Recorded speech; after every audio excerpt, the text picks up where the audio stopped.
ওং জননীং শারদাং দেবীং রামকৃষ্ণং জগদ্গুরুং পাদপদ্মে তয়সিত্বা প্রণমামি মুহুর্মুহুর। নমস্কার। নিবেদিতার ভারত দর্শনের আজ 192তম অর্থাৎ 192 পাঠ। সকলকে শ্রদ্ধা নমস্কার। যারা রবিবার 6টা মানেই পানারাম চ্যানেল, মানে নিবেদিতার ভারত দর্শন। নিবেদিতার মাতৃরূপটি তুলে ধরার প্রথম পর্ব শুরু করেছিলাম গত সপ্তাহে। সকলের হয়তো মনে থাকবে। অনেকের শুভেচ্ছা পেয়েছি, অনেকের নতুন নতুন চিন্তার আবেদন পেয়েছি। সেগুলোকে সামনে রেখেই নতুন তথ্য সংগ্রহে আমি যুক্ত ছিলাম।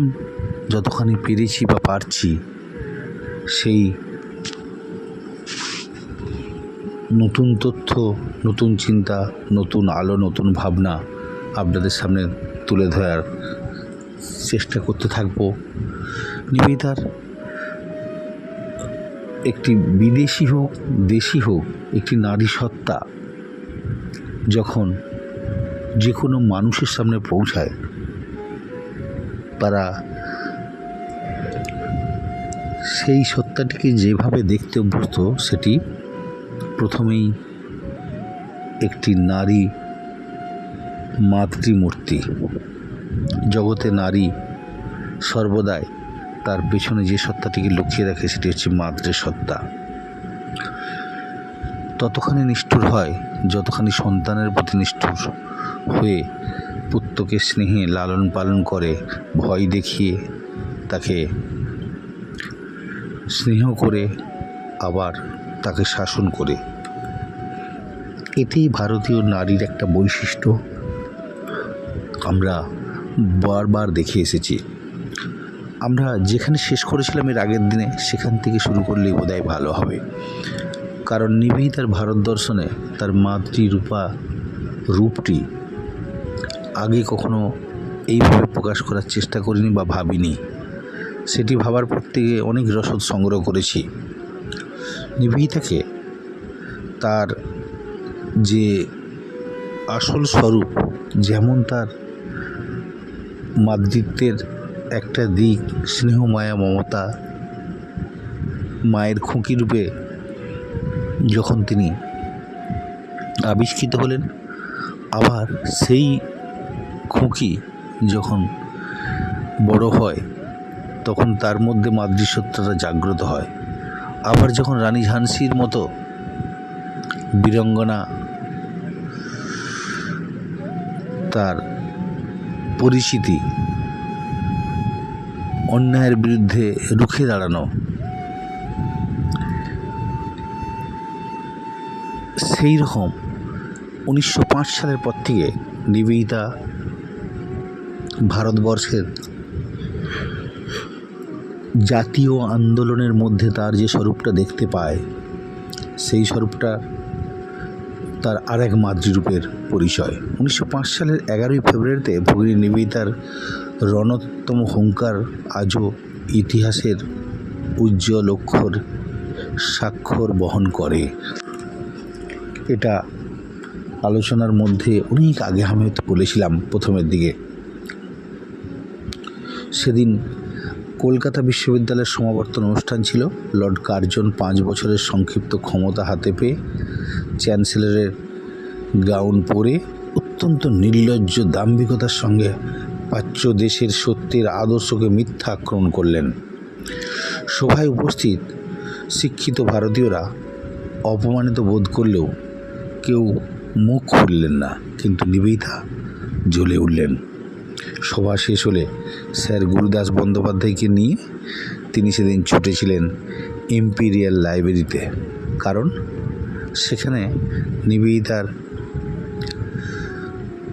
পরিচিত এবং চেনা বই, যেটি তিনি বারবার পড়েছেন, সেটি problem for the Far East. এই বইটির লেখক কে ছিলেন? এই কার্জন। সেই বইটি থেকে তিনি বের করে দেখালেন যে লর্ড কার্জনের বেশ কিছু মিথ্যা উক্তি তাতে ছাপানো হয়েছে। সেটি কীরকম ছিল? একটি দেশে তিনি গেছেন, খুব সম্ভবত দক্ষিণ কোরিয়া বা দক্ষিণ আফ্রিকায় হতে পারে। গিয়ে সেখানে নিয়ম অনুযায়ী, রীতিনীতি অনুযায়ী 30 বছর না পার হলে কেউ তাকে সম্মান জানানো বা নমস্কার জানানো বা চেয়ারে সম্মানের সাথে তাকে আতিথ্যতা, সে রীতিটা সে দেশে ছিল না। 30 বছর পার হলে তাকে যোগ্য সম্মান প্রাপক হিসাবে গণ্য করা হতো। এক্ষেত্রে লর্ড কার্জন 31 বছর বয়স হয়নি তার, সে তার আগেই গিয়ে পৌঁছেছেন। তিনি মিথ্যে তার বয়স বাড়িয়ে বললেন আমার বয়স 31 পার হয়ে গেছে। অর্থাৎ তিনি চেয়ারে বসার যোগ্যতা বা সম্মান পাওয়ার লোভে তিনি মিথ্যাচার করলেন এবং নিজে সেটি স্বীকার করলেন।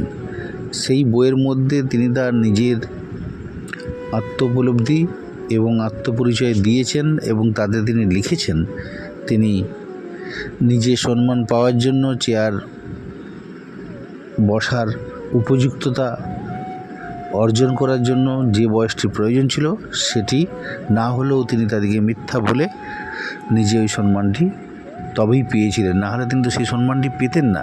সেটি তিনি নিজে তাও আবার হাস্যরসের মাধ্যমে স্বীকার করেছেন। ওই problem of the Far East 183 পাতা নাগাদ এই ঘটনাটি লেখা ছিল।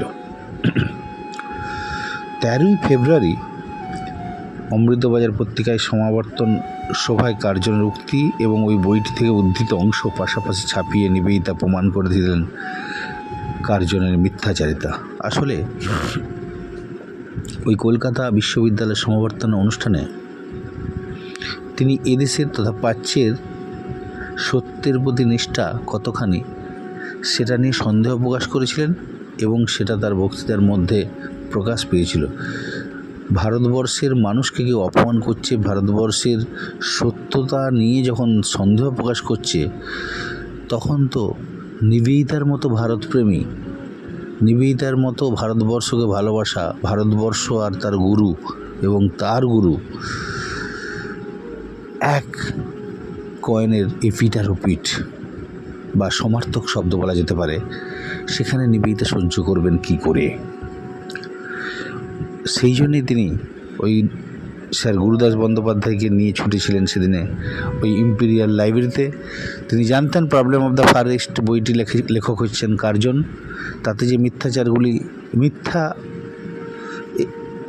করে আবার মিথ্যাকে তিনি স্বীকার করে নিয়েছেন যে আমি মিথ্যা করে বাহবা কুড়াবার চেষ্টা করেছেন এবং তাতে তিনি জানিয়েছেন যে এই মিথ্যা বলে বা মিথ্যা আচরণ করে তিনি তার সম্মানটা দখল করেছিলেন এবং না হলে তিনি পেতেন না, সেটাও তিনি স্বীকার করেছেন।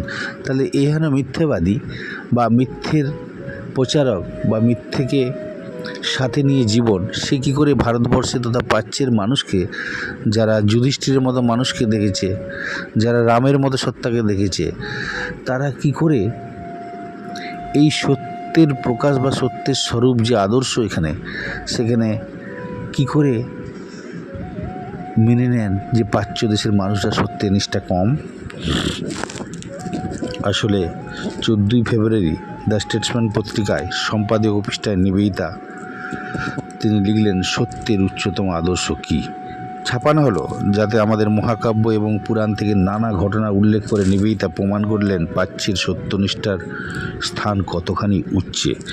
এখানেই থেমে রইলেন না তিনি ধিৎকার দিয়ে জানালেন তীব্রভাবে সেই সব ছাত্রদের যারা ওই সভায় লর্ড কার্জনের অপমান নীরবে হজম করেছিলেন, তাদের উদ্দেশ্যে তীব্র ধিৎকার জানালেন, তোমরা ভারতীয় মেরুদণ্ডবিহীন কলকাতা বিশ্ববিদ্যালয়ের কলঙ্ক, তোমাদের সমাবর্তনে এসে মিথ্যের তগমা তোমাদের ঘাড়ে চাপিয়ে দিয়ে চলে যাচ্ছেন একজন মিথ্যাবাদী, তাকে তোমরা গ্রহণ করলে এবং চুপচাপভাবে সহ্য করলে। এটা আমার অন্তত পছন্দ হয়নি।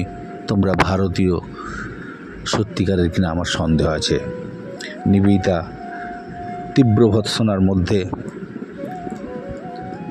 তার ভাবী ভারত সন্তানের প্রতি একটা ভীষণ উষ্মা প্রকাশ করলেন।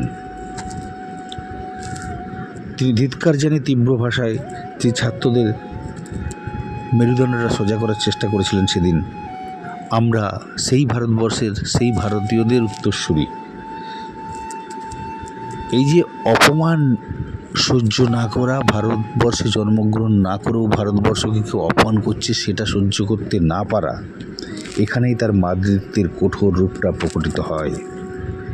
আমরা বলছিলাম নতুন নতুন তথ্য এবং সত্যিকারের নিবেদিতার মাতৃসত্তার পরিচয় আপনাদের সামনে বেশ কয়েকটি অধ্যায়ের মধ্যে তুলে ধরব। সেটি তুলে ধরতে গিয়ে এই সমস্ত মাতৃ হৃদয়তার, যে দেশ সম্পর্কে নিবেদিতার ভাবনা, যে দেশে তার সেবা করতে আসা, যেটি তার গুরুর শ্রদ্ধার শীর্ষস্থানে রয়েছে, তার দেশমাতৃকা, সেই দেশকে যখন কেউ অপমান করে নিবেদিতার মনের কষ্টটা অনেক গুণ বেড়ে যায়। তার যে মাতৃসত্তা ভারতীয় নারীর মতনই ক্রমশ প্রকাশ্য, সেই নিবেদিতা ভারতবর্ষেই তো তার উপযুক্ত স্থান হিসেবে বেছে নিয়েছেন। ভারতীয় সত্তা, ভারতীয় আদর্শ তাকে তো তিল তিল করে ভারতবর্ষের আসল স্বরূপের সাথে সম্মিলিত করেছে। শুধু সম্মিলিত করেনি, ভারতবর্ষকে নিবেদিতা ভারতবর্ষের জায়গায় দেখতে চেয়েছিলেন। স্বামীজির চিন্তায়, স্বামীজির ভাবনায়, স্বামীজির বিশ্বাসে, এবং নিজে সত্যিকারের একজন ভারতীয় হয়ে গিয়েছিলেন। পাশ্চাত্য থেকে এসে ভারতবর্ষকে শুধু ভালোবেসে নয়, ভারতবর্ষের আত্মার সাথে মিশে গিয়ে ভারতীয় আত্মায় আত্মীয়তা বোধে এক সত্যিকারের ভারতীয় রূপেই নারী জাতির মাতৃরূপা নিবেদিতার নতুন রূপটি আমরা আস্তে আস্তে উন্মোচন ঘটাবো। স্বামীজি বিশ্বাস করতেন ভারতের নারীর আদর্শ মাতৃত্ব, অপূর্ব স্বার্থশূন্য সর্বংসহা নিত্য ক্ষমাশীলা জননী মূর্তিকে তিনি প্রত্যক্ষ করেছিলেন সারদা দেবীর মধ্যে। এটি আমাদের সকলেরই জানা আছে, ভুললে চলবে না। অবগুণ্ঠনবতী মাকে তিনি সংহারকারিণী বগলা মূর্তিতে অনুভব করেছেন নিশ্চয়ই, এবং তাকে বগলা দেবীর অবতার রূপে বাইরে প্রশান্ত এবং অন্তরে সংহারকারিণী শক্তিময়ী রূপে বর্ণনা করে স্বামীজি নিজেই শিষ্যী মায়ের বীরবত্তাকে ঘোষণা করেছেন। অতএব বীর সন্ন্যাসী স্বামী বিবেকানন্দ এক কেল্টিক শোণিতবতী বীরাঙ্গনাকে নিয়ে এলেন শিষ্যী মায়ের পদতলে। সীমাও তার নরেনকে ভালোভাবে চিনতেন। তিনি তার অসাধারণ দৈবী বুদ্ধি সহায়ে ঠাকুরের পূজার জন্য বিদেশ থেকে আনা সুন্দর ফুলটিকে নির্দ্বিধায় গ্রহণ করে ইষ্টপথ প্রশস্ত করলেন।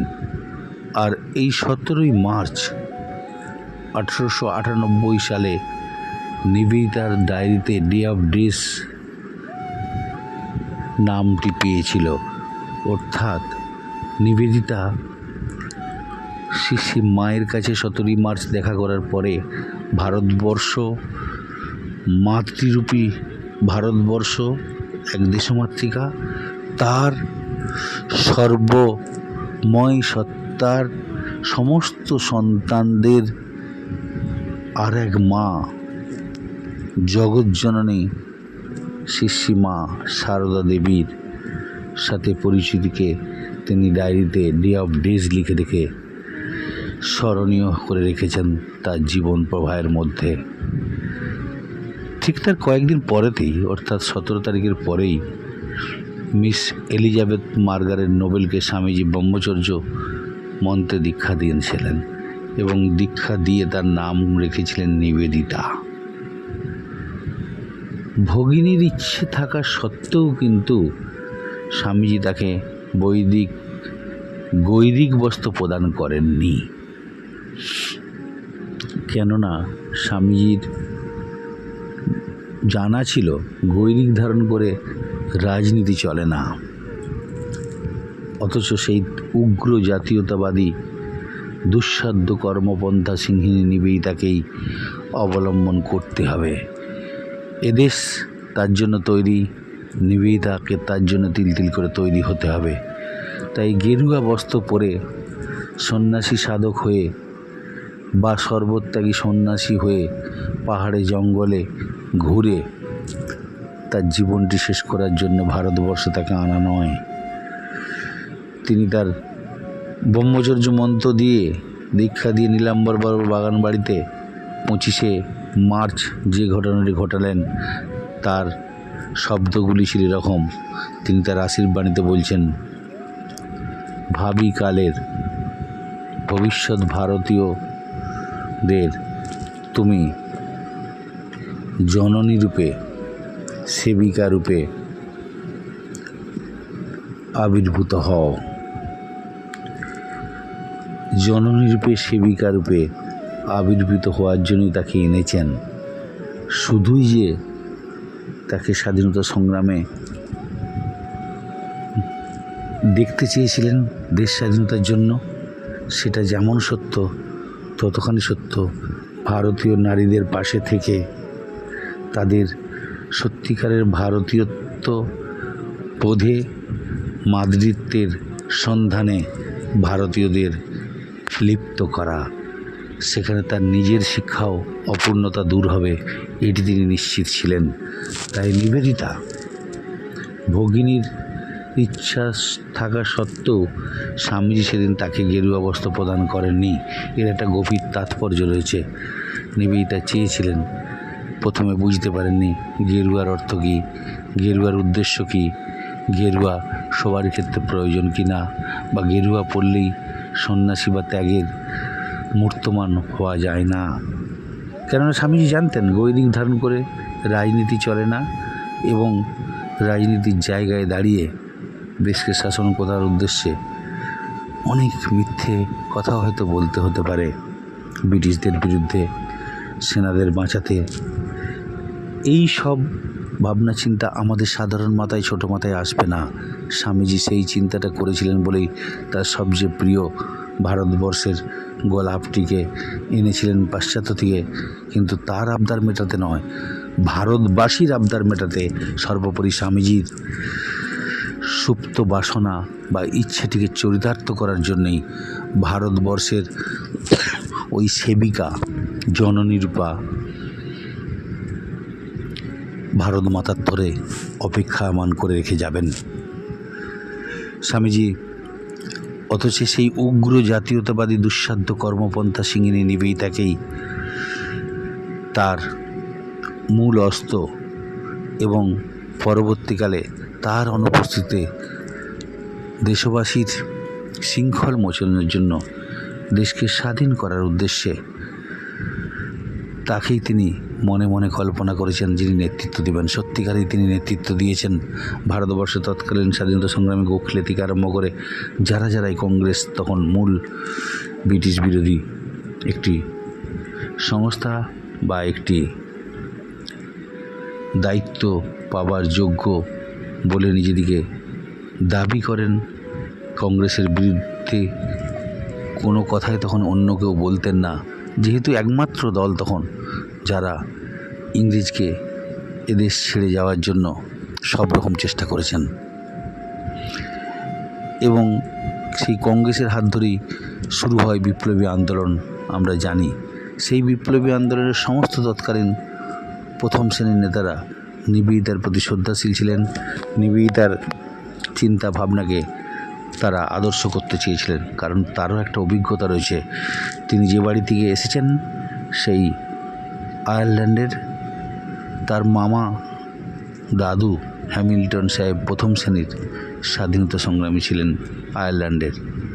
তার বাবা এবং নিজের দাদুও দেশকে খুব ভালোবাসতেন, দেশের স্বাধীনতার জন্য তাদেরও একটা চিন্তা ছিল এবং দেশকে স্বাধীন করার তাদেরও স্বপ্ন ছিল। সেই বাড়িতে জন্মগ্রহণ করে কেল্টিক রক্তবাহী এই নিবেদিতা তথা মার্গারেট নোবেলের সে সিন ফিন দলের আয়ারল্যান্ডের বিখ্যাত স্বাধীনতা সংগ্রামের একটি বিশেষ দল যারা স্বাধীনতার জন্য সংগ্রাম করেছে, সেই সিন ফিন দলের আদব কায়দাগুলিকে তিনি রপ্ত করেছেন এবং সেগুলি ভারতবর্ষের স্বাধীনতা আন্দোলনকারীদের মধ্যে তিনি বীজ বপন করে দিয়েছেন, যাতে এদেশের মানুষরা ওই আয়ারল্যান্ডের পদ্ধতিতে এবং আয়ারল্যান্ডের স্বাধীনতা সংগ্রামীদের মতো তারাও দেশকে স্বাধীন করার জন্য নিজেরা বদ্ধপরিকর হয়ে এই জগৎ সংসারে ভারত মাতা তথা দেশমাতৃকার শৃঙ্খল মোচনে সন্তানদের মায়ের দুঃখ কষ্ট দূর করার সহযোগী যোদ্ধা হয়েছিলেন নিবেদিতা। ভগিনী তার উগ্র দেশপ্রাণ থাকা সত্ত্বেও স্বামীজির পক্ষে যা সম্ভব হয়নি তার ভার ন্যস্ত করবেন তিনি নিবেদিতার উপর, এটা তিনি ভেবে রেখেছিলেন। কিন্তু নিবেদিতাকে নিয়ে অনেকটা স্বপ্ন ছিল। ভারতবর্ষের শিক্ষা, স্বাস্থ্য, বিজ্ঞান, শিল্প সমস্ত দিক দিয়ে নিবেদিতার সাহায্য প্রার্থী ছিলেন এবং নিবেদিতাকে সেই ভরসায় সেই আশায় এদেশে এনেছিলেন। কিন্তু জানতেন নিবেদিতার যে সংগ্রামী মনোভাব, ব্রিটিশদের দেশের রাজধানী লন্ডনে শিক্ষা দীক্ষা গ্রহণ করেও প্রথমের দিকে লন্ডনের প্রতি এবং বিদেশের প্রতি, ইংল্যান্ডের প্রতি, ব্রিটিশ শাসন যারা ভারতবর্ষকে রুল করছে তাদের প্রতি প্রথমের দিকটা শ্রদ্ধাশীল হলেও লন্ডনের রক্ত তার মধ্যে রয়েছে। কিন্তু পরবর্তীকালে স্বামীজির সংস্পর্শে সে রক্ত ফিকে হয়ে যায়। সে চিন্তার মধ্যে স্বামীজি তাকে যখন চোখে আঙুল দিয়ে দেখিয়ে দিয়েছিলেন ব্রিটিশরা কীভাবে এদেশের নারী মায়েদের উপর অত্যাচার করছে, কিভাবে সাধারণ যাদের দেশাত্মবোধ রয়েছে তাদেরকে ধরে ধরে কীভাবে বন্দিশালায় বন্দি করছে, ফাঁসির দিকে এগিয়ে নিয়ে যাচ্ছে, নির্যাতন করে তাদের মেরুদণ্ডটাকে ভেঙে দিয়ে তাদের প্রতি এক অমানবিক আচরণ করছে ব্রিটিশরা। এই সব দেখতে দেখতে স্বামীজির চিন্তাটা তার মধ্যেও যেন সংগ্রামিত হয়। তখন ব্রিটিশরা হয়ে ওঠে তার সবচেয়ে বড় শত্রু। একটি প্রকৃত ভারতীয় থেকে কোনো অংশে কম নয়। আসলে তিনি ভারতীয় আত্মাতেই তো আবির্ভূত হয়েছিলেন পাশ্চাত্যে, যেটি সুরেন্দ্রনাথ বন্দ্যোপাধ্যায় তার একটি ডায়েরিতে লিখেছিলেন যে নিবেদিতা এদেশেরই ঋষিদের আত্মা, পাশ্চাত্যের শক্তি সঞ্চয়ের উদ্দেশ্যেই জন্মগ্রহণ করেছিলেন। নিবেদিতার রাজনীতি ছেড়ে দেশের শুধু সেবায় আত্মনিয়োগ করা সম্ভব ছিল না। স্বামীজি সেটা ভালো করে জানতেন বলেই তার মনের সুপ্ত বাসনাগুলো তার মধ্যে জাগ্রত করে দিয়ে স্বামীজির শক্তির দ্বারায় তিনি এদেশের স্বাধীনতা সংগ্রামীদের নেতৃত্ব দিয়েছেন একটা সময়ে। এটা অস্বীকার উপায় নেই। অনেক কংগ্রেস অধিবেশনে তিনি অংশগ্রহণ করেছেন। একজন কংগ্রেসের যারা সভাপতি তাদেরকে সুপরামর্শে দীক্ষিত করেছেন। যুব সমাজরা শিক্ষা লাভ করে তবেই দেশ স্বাধীনতার জন্য, দেশমাতৃকাকে মুক্ত করার জন্য এগিয়ে আসবে, এই বার্তাও তিনি তৎকালীন যারা কংগ্রেসের নেতৃত্বে রয়েছেন তাদের কানে তুলে দিতে ভুল করেননি। আসলে নিবেদিতা যে শুধু রাজনীতি ছেড়ে আশ্রমিক জীবন গ্রহণে ব্যস্ত থাকবেন সেটা স্বামীজি জানতেন। বিবেকানন্দের বিস্ফোরক সত্তা অপর একটি বিস্ফোরক সত্তাকে চিনতে ভুল করেনি। এটাই তো স্বাভাবিক এবং স্বাভাবিক চিন্তা। অতএব স্বামীজির শোষক সভ্যতার বিরুদ্ধে রুখে দাঁড়াতে যে জনসাধারণ এবং গণ অভ্যুত্থান অতি আসন্ন। তার কর্মপন্থা নির্ধারণে নিবেদিতার মূল্যবান মাদ্রি হৃদয়টিকে প্রকৃষ্ট রূপে বিবেচনা করলেন। তখন এটা সবাই না জানলেও নিবেদিতা বুঝতে পেরেছিলেন স্বামীজির চিন্তা ভাবনা কি। দেশ স্বাধীন হবে, দেশের সন্তানরা মাকে শৃঙ্খল মুক্ত করবে। স্বামীজির শরীর যাওয়ার পরেই নিবেদিতা এই ভারতবর্ষের ঘুমন্ত সত্তাকে তথা যুব সমাজকে, যারাই দেশকে স্বাধীন করার সবচেয়ে বড় শক্তি, তাদেরকে জাগাবার জন্যই স্বামীজির শরীর যাওয়ার অত বড় পাহাড় প্রমাণ আদর্শ বিশ্বাস শক্তিটি তার জীবন থেকে নির্বাপিত হওয়ার পরেও নিবেদিতা সমস্ত শোক ভুলে 1902 খ্রিস্টাব্দের 4 জুলাই স্বামীজি শরীর যাওয়ার পরে এত তাড়াতাড়ি তিনি শক্ত হৃদয়ে দেশকে স্বাধীন করার উদ্দেশ্যে এদেশের আসল কাজটা শুরু করলেন। স্বামীজির শরীর অল্প দিনের যাওয়ার মধ্যেই সমস্ত শোক কষ্ট, গুরু চিন্তা, গুরু ভক্তিকে তিনি চিন্তা করলেন। গুরুর প্রতি সত্যিকারের শ্রদ্ধা, গুরুর প্রতি সত্যিকারের যে আবেগ, সেটিকে সম্মান জানাতে দেশের যুব সমাজকে জাগাবার জন্য বেরিয়ে পড়লেন। সদানন্দকে নিয়ে ভারতবর্ষের এক প্রান্ত থেকে আরেক প্রান্তে ছুটেছেন মায়ের মতো সন্তান খুঁজতে। তার দেশমাতৃকাকে উদ্ধারের জন্য তাদেরকে জাগিয়ে দিতে হবে। তারা আর কতদিন ঘুমোবে? তারা কি মায়ের কষ্ট দেখতে পাচ্ছে না? মায়ের লাঞ্ছনা সহ্য করছে? তাদেরকে একটু জাগতে হবে। নিবেদিতা সেই জাগরণের উদ্দেশ্যে, দেশমাতৃকাকে জাগাবার উদ্দেশ্যে তার এক মাতৃসত্তায় নিবেদিতা তথা মার্গারেট ছুটে চলেছেন ভারতবর্ষের এক প্রান্ত থেকে আর এক প্রান্তে। এই মাতৃসত্তা আর এক মাতৃকে, দেশমাতৃকাকে জাগাবার জন্য মাতৃসত্তা, সেই ভার যেন স্বামীজি স্বয়ং তাকে ন্যস্ত করে গেছেন বলেই সমস্ত গুরুর নির্বাপনের পরে গুরুর চিন্তা, গুরুর ভাবনাকেই মাথায় নিয়ে ভারতবর্ষের এক প্রান্ত থেকে আরেক প্রান্ত থেকে ছুটে চললেন যুব সমাজকে জাগাতে। স্বামীজির বাণী, স্বামীজির আহ্বানকে তুলে ধরে, স্বামীজির জীবন বাণীকে সম্বল করে এদেশকে জাগাতে শুরু করলেন। নিবেদিতাও রাজনীতি ছেড়ে শুধু আশ্রমিক পরিবেশে থাকতে তার কোনোদিনই সেরকম ইচ্ছে ছিল না।